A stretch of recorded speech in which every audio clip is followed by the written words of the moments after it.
Bonjour à tous, nous sommes le mardi 18 avril et encore aujourd'hui dans l'évangile du jour nous pouvons contempler la figure de Jésus et de Nicodème, ce dialogue tout à fait essentiel dans ce chemin pascal, un dialogue qui nous ouvre bien sûr à une catéchèse, je dirais, sur Pâques, comme on dit dans le jargon ecclésiastique, ce qu'on appelle une catéchèse mystagogique, c'est-à-dire quelque chose qui vient éclairer les mystères de notre sainte religion.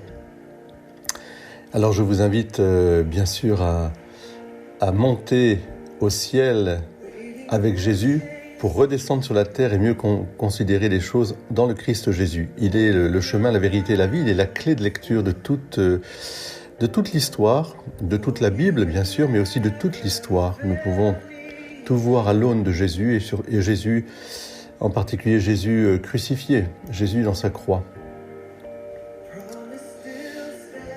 La construction spirituelle du corps du Christ, disait saint Fulgence de Ruspe à quelqu'un, se fait dans l'amour, puisque selon les paroles de saint Pierre, les pierres vivantes servent à construire le temple spirituel pour former un sacerdoce saint, présentant des offrandes spirituelles que Dieu pourra accepter à cause du Christ Jésus.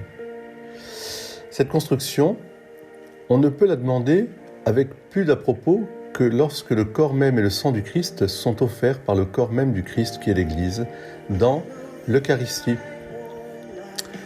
Oui, en effet, la coupe que nous buvons est communion au sang du Christ et le pain que nous rompons est participation au corps du Seigneur. Puisqu'il y a un seul pain, la multitude que nous sommes est un seul corps, car nous avons tous été nourris à un seul pain.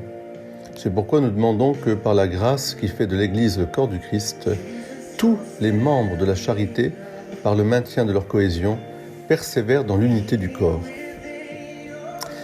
Là, nous avons un commentaire tout à fait, je dirais, approprié de cette expérience que fera Nicodème, et à travers Nicodème aussi tous les apôtres, et en particulier saint Paul, qui comprendra cette unité dans le don de la vie pour que d'autres aient la vie, ce don unique réalisé une fois pour toutes par Jésus-Christ sur la croix, mort et ressuscité, pour que le salut se répande dans le monde entier. Et ce salut se répand par le don, justement, prolongé que nous faisons de nos vies pour les autres, pour que les autres aient la vie. Le don de soi pour que les autres aient la vie. C'est pour ça que le Seigneur peut dire à Nicodème, eh bien, il faut naître d'en haut, il faut entendre comme l'Esprit Saint, mais il faut parler pour pouvoir, je dirais, comprendre ce mystère du corps du Christ. Sinon, donc, et monter, au fond, finalement, regarder la croix du Christ comme le lieu de notre salut. Alors, tout cela est très important et nous aidera tout au long de notre journée. Je vous souhaite un très beau mardi 18 avril. Soyez bénis. Que le Seigneur vous comble de ses joies et de ses bénédictions. Allons avec Nicodème et passons du temps avec Jésus et comprenons que nous sommes le corps du Christ. Soyez bénis. Renouvelez la grâce de votre baptême, la grâce de votre communion, la grâce de votre confirmation.